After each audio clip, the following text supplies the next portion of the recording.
દર્શક મિત્રો, હું છું જ્યોતિ ગુપ્તા। સંપૂર્ણ ન્યૂઝમાં આપનું સ્વાગત છે। જોઈએ આજના મુખ્ય સમાચાર। આગથળાના તત્કાલીન પીએસઆઈ વિરુદ્ધ સાક્ષીઓને ધમકી આપવા બદલ ફરિયાદ। જસરાના કેસમાં પીએસઆઈ આરપી પટેલે બનાવ્યું હતું ખોટું રેકોર્ડ।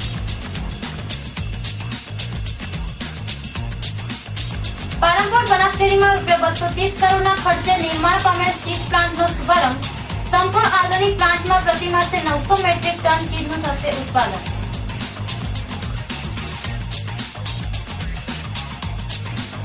સદભાવના ગ્રુપની સેવા ગામડાઓ પ્રસરી। જાણતા બાદ કોદરામાં કરાવી પક્ષીઓ માટે 300 કુંડાનું વિતરણ।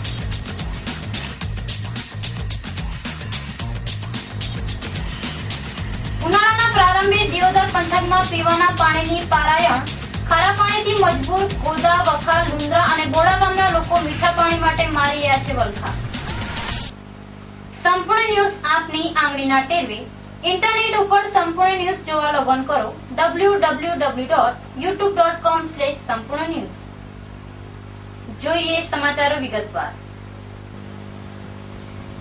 લાખણી તાલુકાના જસરા ગામના એક વ્યક્તિએ 2.5 વર્ષ અગાઉ 3 શખ્સો સામે આગથળા પોલીસ મથકે જીવલેણ હુમલો કર્યાની ફરિયાદ નોંધાવી હતી, જેમાં તે વખતના તત્કાલીન આગથળા પીએસઆઈ આરોપીઓને બચાવવા ખોટા રેકોર્ડ ઉભા કર્યા હોવાના તેમજ સાક્ષીઓને ગુનામાંથી ખસી જવા ધમકી આપ્યાના આક્ષેપ સાથે શનિવારે આગથળા પોલીસ મથકે ફરિયાદ નોંધાવતા ખળભળાટ વ્યાપી જવા પામ્યો છે। લાખણી તાલુકાના જસરા ગામે રહેતા મહેશભાઈ કાંતિલાલ દવાઈ વર્ષ 2013માં તેમના જ ગામના હરચંદભાઈ હાજાભાઈ રબારી, પૂજાભાઈ ખેમાભાઈ રબારી સામે ઇપિકો કલમ 307 મુજબ આગથળા પોલીસ મથકે ફરિયાદ નોંધાવી હતી, જે ગુનાની તપાસ કરી રહેલા આગથળા પોલીસ મથકના તત્કાલીન પીએસઆઈ અને હાલમાં પાલનપુર ખાતે પીઆઈ તરીકે ફરજ બજાવતા આરપી પટેલ આરોપીને બચાવવા કોર્ટમાં ખોટા રિપોર્ટ રજૂ કર્યા હતા તેમજ ખોટો રેકોર્ડ ઉભો કરી ગુનામાં ખસી જવાનું કહી જો તમે નહીં કરો તો ખોટા કેસમાં ફસાવી દેવાની ધમકી આપી હતી। આ અંગે મહેશભાઈ દવેએ ગુનાના 2.5 વર્ષ બાદ શનિવારે તત્કાલીન પીએસઆઈ આરપી પટેલ વિરુદ્ધ આગથળા પોલીસ મથકે ફરિયાદ નોંધાવી હતી, જેને લઈ પોલીસ બેડામાં ખળભળાટ વ્યાપી જવા પામ્યો છે। પાલનપુરમાં આઈપીએલની મેચો ઉપર ભાવો બોલીને ક્રિકેટનો સટ્ટો રમાડતા 2 શખ્સોને પાલનપુરની એલસીબી પોલીસે ઝડપી પાડ્યા છે। પાલનપુરના ગોબરીડ ઉપર આવેલ રામનગર ખાતે રહેણાંક મકાનમાં આઈપીએલ ક્રિકેટનો સટ્ટો ખેલાતો હોય પાલનપુર એલસીબીની ટીમે ઓચિંતી રેડ કરી હતી, જેમાં આઈપીએલ મેચોના પ્રસારણથી ક્રિકેટના ભાવો બોલાવી 19 ઇસમોને બોબડી લાઈન આપેલ હોવાનું જાણવા મળતા પોલીસે 10,170 રોકડ, ₹7,700ના 12 મોબાઈલ અને એક ટીવી સહિત ₹21,470ના મુદ્દામાલ સાથે 2 શખ્સોને ઝડપી તેમના વિરુદ્ધ જુગાર ધારા હેઠળ કાર્યવાહી હાથ ધરવામાં આવી છે। અમીરગઢ તાલુકાના ડેરી ગામની પ્રાથમિક શાળામાં ફરજ બજાવતા આચાર્ય ભગવતીબેન પટેલ વય નિવૃત્ત થતા શાળા અને ગામ પરિવાર દ્વારા તેમનો વિદાય સમારંભ યોજવામાં આવ્યો હતો। તાલુકા પ્રાથમિક શિક્ષણ અધિકારી કલાબેન, બીઆરસી દિનેશભાઈ, ઇકબાલગઢના ઉપસરપંચ રાજુભાઈ અગ્રવાલની ઉપસ્થિતિમાં યોજાયેલા વિદાય સમારોહમાં વય નિવૃત્ત થતા આચાર્ય ભગવતીબેન પટેલને આગેવાનો, શાળા પરિવાર અને ગ્રામજનો દ્વારા ભેટ સોગાદો આપી સન્માનિત કરવામાં આવ્યા હતા। ભગવતીબેન પટેલે ડેરી ગામે 20 વર્ષ સુધી પ્રશંસનીય શિક્ષણ કાર્ય ચલાવતો હોય ગામ લોકો દ્વારા તેમની સેવાને બિરદાવવામાં આવી હતી। આ પ્રસંગે આચાર્ય સંઘના પ્રમુખ મહેન્દ્રસિંહ, તાલુકાના ચેરમેન રમેશભાઈ, મંત્રી ગનાભાઈ સહિતના આગેવાનો હાજર રહ્યા હતા। અમૂલ પ્રોડક્ટ તેની ગુણવત્તા અને વ્યાજબી ભાવના હિસાબે જગ વિખ્યાત છે। અમૂલ પ્રોડક્ટ માટે બનાસડેરી તેની મુખ્ય હબ છે। સર્વાધિક દૂધ સંપાદનના લીધે બનાસડેરીની ખ્યાતિ ઉડીને આંખે વળગે એવી છે। માતબર દૂધ સંપાદનને પ્રોસેસિંગ કરવા માટે વધુને વધુ પ્રક્રિયા ક્ષમતા ધરાવતા નવા યુનિટોની સ્થાપના પણ આવશ્યક બની ચૂકી છે। રાષ્ટ્રીય ડેરી વિકાસ બોર્ડના આર્થિક અને તકનીકી સહયોગથી બનાસડેરી પાલનપુર ખાતે ₹230 કરોડના ખર્ચે સંપૂર્ણ આધુનિક ચીઝ પ્લાન્ટનું નિર્માણ થયું છે। આ પ્લાન્ટનો શુભ આરંભ બનાસડેરીના ચેરમેન અને ગુજરાતના આરોગ્ય પ્રધાન શંકરભાઈ ચૌધરીના વરદ હસ્તે આજ રોજ તારીખ 25/4/2016ના દિવસે કરવામાં આવ્યો। આ પ્લાન્ટની ક્ષમતા પ્રતિમાસ 900 મેટ્રિક ચીઝ બનાવવાની છે, જેમાં પ્રોસેસ ચીઝ અને મોજરેલા ચીઝનો સમાવેશ થાય છે। આ પ્લાન્ટ શરૂ થવાથી પ્રતિ દિવસ 3 લાખ લીટર દૂધનો વપરાશ ચીઝ બનાવવામાં થશે। અત્યાર સુધી જીસીએમએમ ના માત્ર ખેડા પ્લાન્ટમાં ચીઝનું ઉત્પાદન થતું હતું। હવે બનાસ ડેરીમાં નવો આધુનિક પ્લાન્ટ શરૂ થતા ગ્રાહકોની જરૂરિયાત મહદ અંશે સંતોષી શકાશે। આ પ્રસંગે ચેરમેન શંકરભાઈએ સંદેશો આપ્યો હતો કે ગુણવત્તા બાબતમાં બનાસ ડેરી દ્વારા કોઈ બાંધછોડ કરવામાં ન આવતી હોવાથી ગ્રાહકો તેમજ દૂધ ઉત્પાદકોનો બનાસ ડેરી ઉપર અપ્રતિક ભરોસો રહ્યો છે। આ ભરોસાને કાયમ માટે અકબંધ રાખવા માટે મેં અને મારા નિયામક મંડળે કમર કસી છે તથા ડેરીના તમામ કર્મચારીઓએ તનતોડ મહેનત કરી અમારી મુરાદને બર લાવવા માટે સનિષ્ઠ પ્રયાસો કર્યા છે। જેઓએ ડેરીનો તમામ વિકાસ પશુપાલકોના હિતને કેન્દ્ર સ્થાને રાખીને જ કરવામાં આવશે તેવો હુંકાર કર્યો હતો। આ પ્રસંગે ફેડરેશનના એમડી આરએસ સોઢી ઉપસ્થિત રહ્યા હતા અને શુભેચ્છા પાઠવી હતી તેમજ બનાસ ડેરીના નિયામક મંડળના સભ્યો તેમજ કર્મચારીઓ પણ ઉપસ્થિત રહ્યા હતા। બનાસકાંઠા જિલ્લામાં યુવાનોનું સેવાભાવી સદભાવના ગ્રુપ હવે ચેરમેન હરીશભાઈ ચૌધરીના માર્ગદર્શન હેઠળ ગામડાઓમાં પણ અનેક સેવા કાર્ય કરી સેવાની મહેક ફેલાવી રહ્યું છે।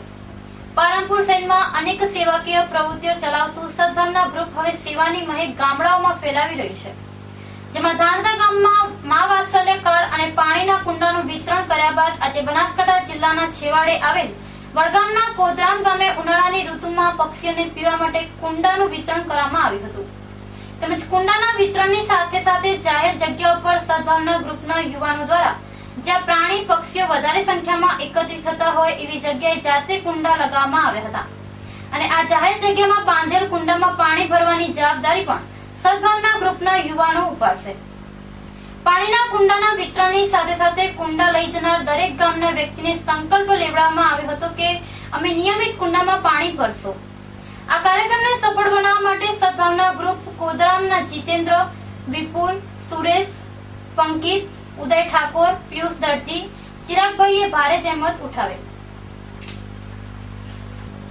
બનાસકાંઠાના સિહોરી ખાતે ગૌ માતાના રક્ષણ અને જતન માટે ગૌસેવા સમિતિની બેઠક યોજવામાં આવી હતી, જેમાં કતલખાને ધકેલવાની ગાયને બચાવવા અંગે ચર્ચા વિચારણા કરાઈ હતી। બનાસકાંઠામાં દિયોદર, સિહોરી, ખીમાણા, પાટણ રોડ ઉપર મોટા પાયે ગાયોની હેરાફેરી થાય છે અને ગાયો કતલખાને ધકેલાઈ રહી છે, ત્યારે મોતના મુખમાંથી ગાયોને બચાવી લેવા માટે પોલીસ કડક બને અને ગૌરક્ષકોને સહયોગ આપે તે માટે સિહોરી ખાતે ગૌસેવા સમિતિની બેઠક મળી હતી, જેમાં સંસ્થાના પ્રમુખ છત્રસિંહ ડાભી, ગોવિંદ જોશી, રમેશ પાટી, ભરત રાવલ, ગણેશ જોશી, રાજુભા વાઘેલા ગૌરક્ષકો હાજર રહી ગાય માતાના જતન અને રક્ષણ માટે તકેદારીના પગલા ભરવાની ખાતરી આપી હતી। ડીસા એપીએમસીના આસિસ્ટન્ટ સેક્રેટરી ઉપર જીવલેણ હુમલો કરવામાં આવ્યો હતો, જેના વિરોધમાં આજે એપીએમસીના કર્મચારીએ એક દિવસની હડતાલ પાડી હુમલાખોરોને તાત્કાલિક ઝડપી પાડવાની માંગ સાથે ચેરમેનને આવેદનપત્ર પાઠવ્યું હતું।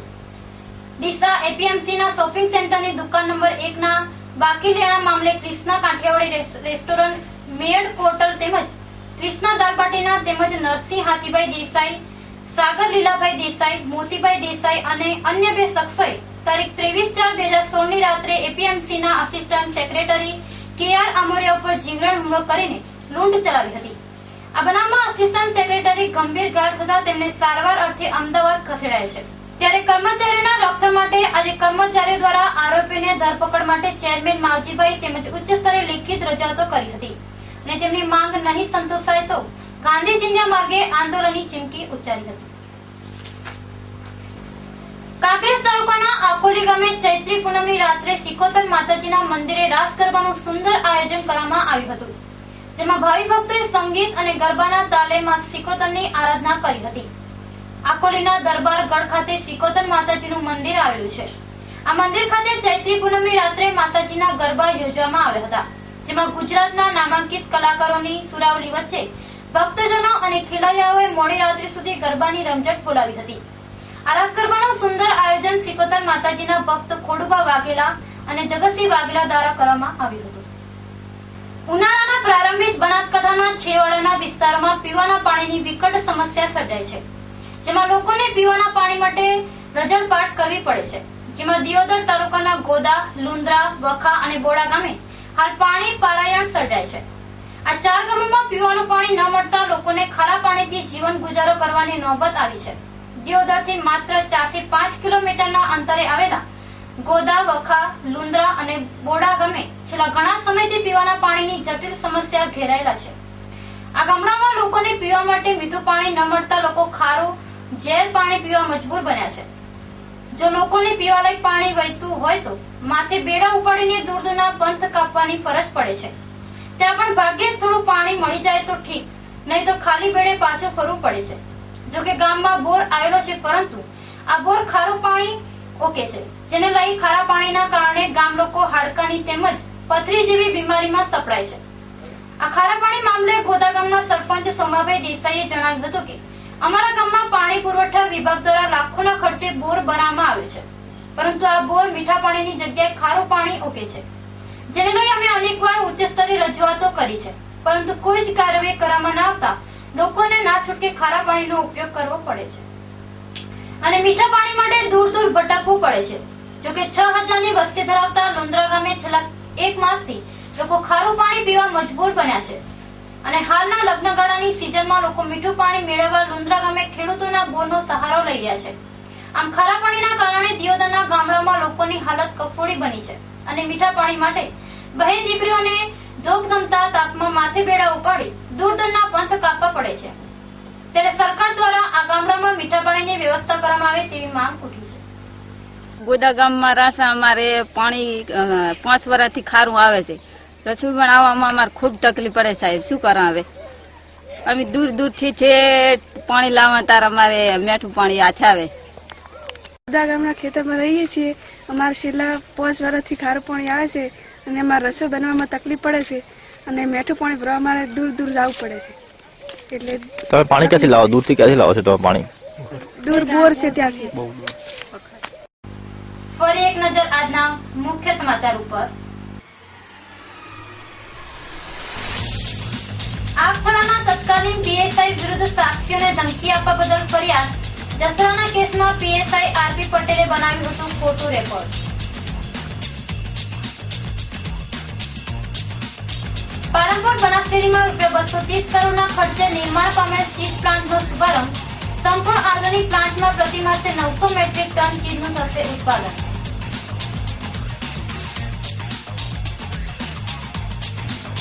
સદભાવના ગ્રુપની સેવા ગામડાઓ પ્રસરી। જાણતા બાદ કોદરામાં કરાઈ પક્ષીઓ માટે 300 કુંડાનું વિતરણ।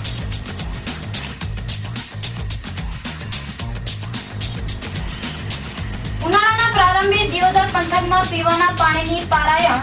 ખારા પાણીથી મજબૂર ગોધા, વખાર, લુંદ્રા અને બોડા ગામના લોકો મીઠા પાણી માટે મારી રહ્યા છે વલખા।